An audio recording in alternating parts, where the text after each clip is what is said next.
रावण ब्राह्मण था, ब्राह्मण को मारा तो आप पे ब्राह्मण हत्या का निवारण करना चाहिए। तो उस निवारण के लिए रामचंद्र जी यहाँ देवप्रयाग में आए और देवप्रयाग में आके उन्होंने ये स्थान है जब उन्होंने तपस्या की। आता नदीमध्ये आंघोळ केली भावानं, कसं वाटतंय फिलिंग? अंग सुंब पडले. मागे नजारा बघा, नजारा. We're fighting for you to come back home soon. The family's miss you, lost now, but we see you.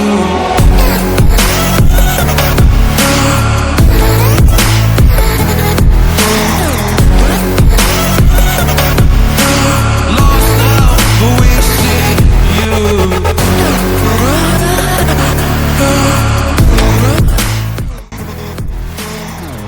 तर भावांनो, आपण जिथं त्याच्या पोहोचलो पाहिजे ना, इथं 3 नद्यांचा संगम होतो, 3. तर ही अलकनंदा आणि ही भागीरथी, आणि ह्या दोन्ही नद्या समोर जाऊन मिळतात त्या गंगेला मिळतात. तुम्हाला दाखवतो थोड्या वेळामध्ये. ही जी नदी आहे ती भागीरथी नदी आहे आणि ही समोर दिसते ही अलकनंदा नदी आहे, आणि या दोन्ही समोर जाऊन मिळतात त्या गंगेला मिळतात. तर विषय असा आहे, आणि इथं प्रभू रामांचे पण चरण आहेत बघा, तिथं समोर दाखवतो. हे चरण दिसतंय ते प्रभू श्रीरामाचे चरण आहेत. आणि त्यात एक गोष्ट अशी आहे की जिथं प्रभू रामजीने 12 वर्ष तपस्या केली होती ते मंदिर वरती आहे. म्हणजे जिथं आपण काल थांबलेलो ते मंदिर वरती. आता आपण तिथं जाणार आहे कारण तिथं वर्षातून एकदाच पूजा होते, आणि त्यावर नशीब आपण काढले ते आपल्याला पूजा आता भेटणार आहे. आपण तिथं जाऊन दर्शन घेणार आहे. भेटूया पुढच्या.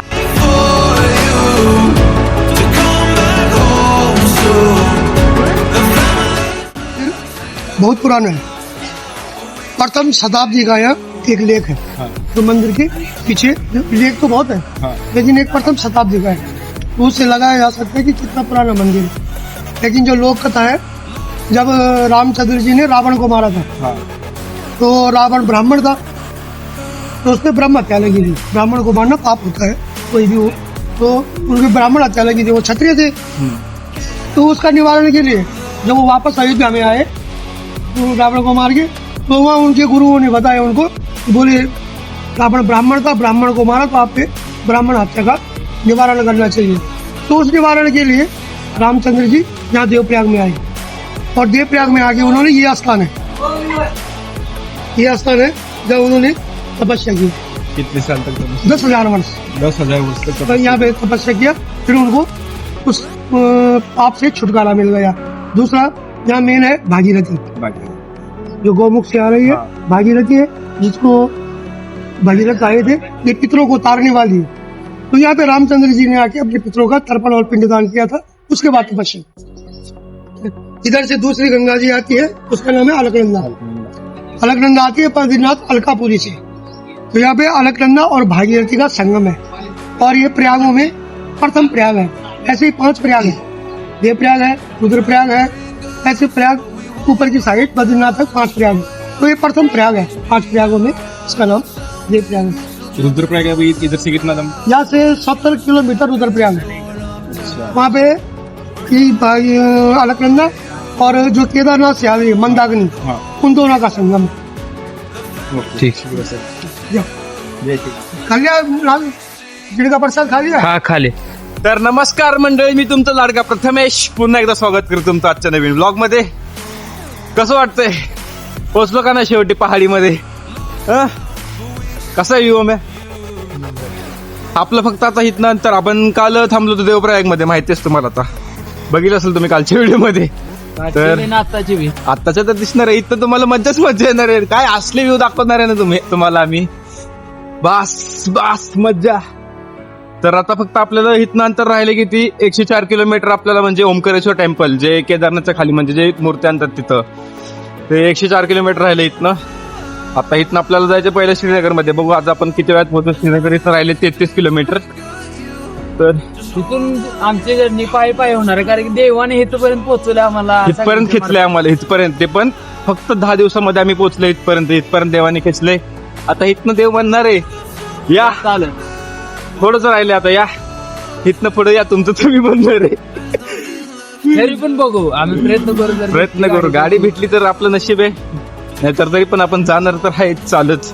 आणि जरी आपल्याला वरती जाऊन दिलंच केदारनाथला तरी पण आपण जाणार आहे वरती, ते पण तुम्हाला दाखवणार आहे. कारण की असं मी थंडीचं घेतलेच आम्ही सामान, हा. अजून थोडस घेऊ म्हणजे बघू. भेटू 0 मिनिटामध्ये. आता आपण जरा सध्या पटापट रनिंग कव्हर करू आपलं. आज आपल्याला काय पण करून श्रीनगर टच करायचंय. भेटू. चला.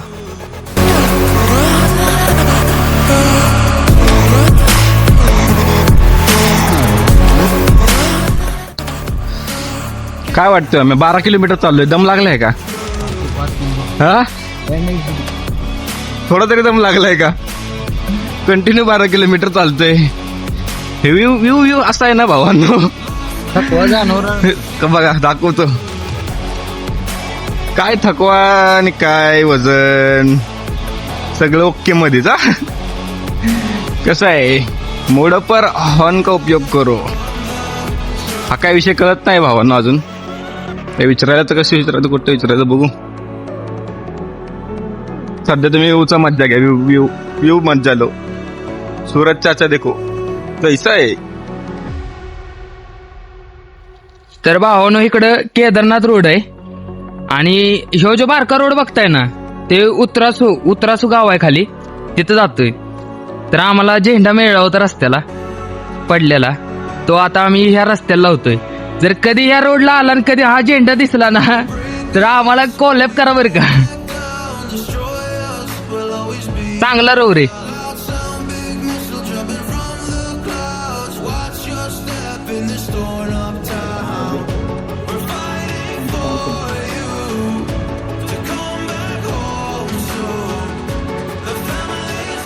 हम दोराई प्यार के कैसे चल रहे चलते चलते.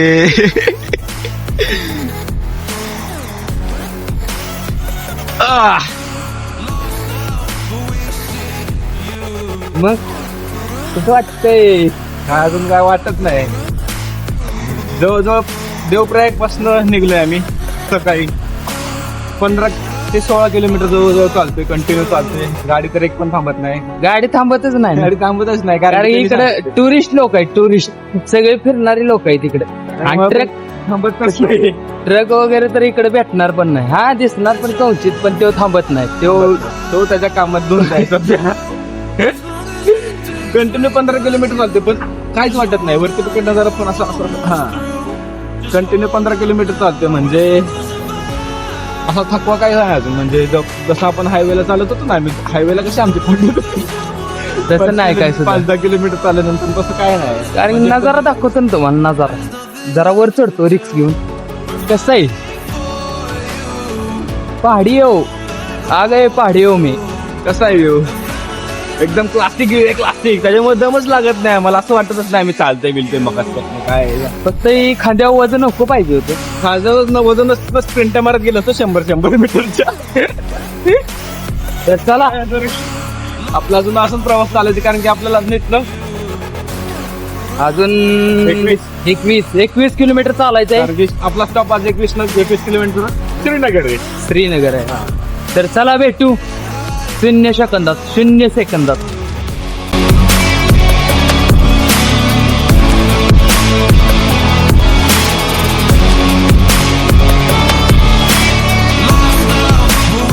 आज आपण आपला जवळजवळ 20 किलोमीटरचा प्रवास पूर्ण केला आहे आणि आता पुढं अजून जवळपास श्रीनगर राहिलंय. इथनं 16 किलोमीटर. तर म्हटलं आता आपल्याला इथं जागेवर एक आश्रम भेटलं होतं, म्हणजे जिथं आपण काल थांबले तो त्यांनी आपल्याला सांगितलं होतं पुढं असं जाऊन आश्रम आहे, तिथं आजचे दिवस थांबा, जास्त पुढं जाऊ नका. आणि त्याच्या पुढे आपल्याला लवकर काय भेटणार नाही. तर इथनं श्रीनगर राहिलं 16 किलोमीटर आणि आपल्याला जायचं ते उल्टीमठ राहिले इथनं जवळजवळ 80 किलोमीटर आहे अजून. तर आपण आज आता इथं थांबणार. तुम्हाला दाखवेलच मी थोड्या वेळाची जागा. भेटू 0 मिनिटामध्ये. तर भाऊन हे आहे आश्रम जिथं आपण थांबलोय. आश्रम म्हणजे हे बघा, श्रीमती कौशल गुप्त स्मृती धर्म चिकित्सालय, विश्व हिंदू परिषद, अन्नक्षेत्र. म्हणजे इथं राहायची खायची सोय सगळी, म्हणजे जे यात्रा येतात आपले हिंदू त्यांच्यासाठी आहे. आपण आपली रूम पण दाखवणार आहे लवकरच. तर भावांनो म्हणल्याप्रमाणे आपली रूम आहे. ते दाखवतो तुम्हाला. आता मी कंटाळलोय, झोपतो आम्ही पण, तुम्ही पण झोपा. तुम्ही व्हिडिओला लाईक करा, चॅनलला सबस्क्राईब करा आणि व्हिडिओ शेअर करा. Good night.